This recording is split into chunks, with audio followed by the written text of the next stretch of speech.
10টা কষ্ট মামলা শুনানি শেষ পর্যায়ে ওই মামলায় একই ধরনের ফলাফল। 21শে আগস্টের মামলা যারা নিহত হয়েছেন, যারা আহত হয়েছেন, আমরা সকলেই তাদের প্রতি অত্যন্ত সহানুভূতিশীল। প্রকৃত অপরাধী যদি রাষ্ট্রপক্ষ বের করতে না পারে তাহলে বিচারটা হবে কার? নিরপরাধ একজনকেও আমরা সাজা দিতে পারি না। যারা আহত হয়েছেন তাদের জন্য উচিত ছিল সুনির্দিষ্ট আসামি খুঁজে বের করা। সুনির্দিষ্ট আসামি না খুঁজে আমরা খুঁজেছি রাজনৈতিক প্রতিপক্ষ। সুনির্দিষ্ট আসামিরা তার সহযোগিতা নিয়ে ফাঁক তালে বেরিয়ে গেছে, আমরা তা খুঁজতেও যাইনি। আরেকটি মামলা আমরা করছি মেইন 23 নম্বর কোর্টে 10টা অস্ত্র মামলা।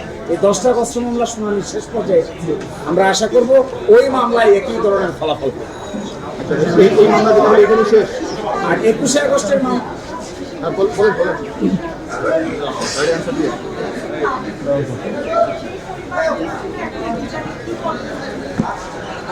দেখেন, 21শে আগস্টের মামলা যারা নিহত হয়েছেন, যারা আহত হয়েছেন, আমরা সকলেই তাদের প্রতি অত্যন্ত সহানুভূতিশীল। এটাই হতে হবে আইনের দৃষ্টিতে।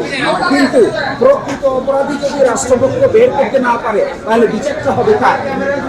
100 মানুষও যদি খালাস পেয়ে যায়, নিরপরাধ একজনকেও আমরা সাজা দিতে পারি না। এই আইনের অধীনে যারা নিহত হয়েছেন, যারা পঙ্গু হয়েছেন, যারা জীবন হারিয়েছেন, গুলিবিদ্ধ হয়েছেন, সবার প্রতি we have very close sympathy and empathy. কিন্তু এই বলে বাবর সাহেব, এই বলে তারেক রহমান সাহেব, এই বলে মুজাহিদ সাহেব, এই বলে সালাম পিন্টু সাহেব, যাকে ইচ্ছে তাকেই আপনি সাজা দিতে পারবেন না।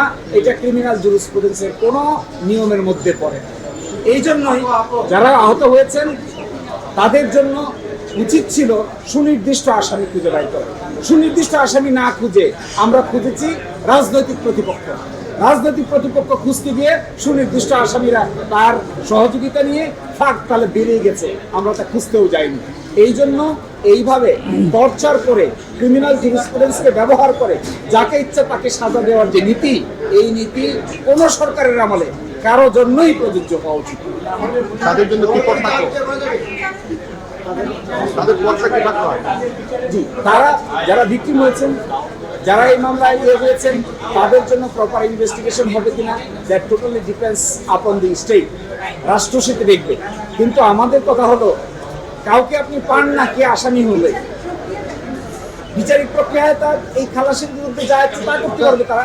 কিন্তু এটা ডিপেন্ডস করবে যারা এখানকার আসামি ছিলেন কিংবা যারা ইনফরমেন্ট ছিলেন তাদের পরবর্তী লিগ্যাল পদক্ষেপ। কিন্তু অ্যাজ অফ টুডে আপনি কাউকে যদি আসামি খুঁজে না পান, প্রকৃত আসামি, এর অর্থ এটা না যাকে ইচ্ছে তাকেই আপনি সাজা দিয়ে দেবেন। এটা হবে না।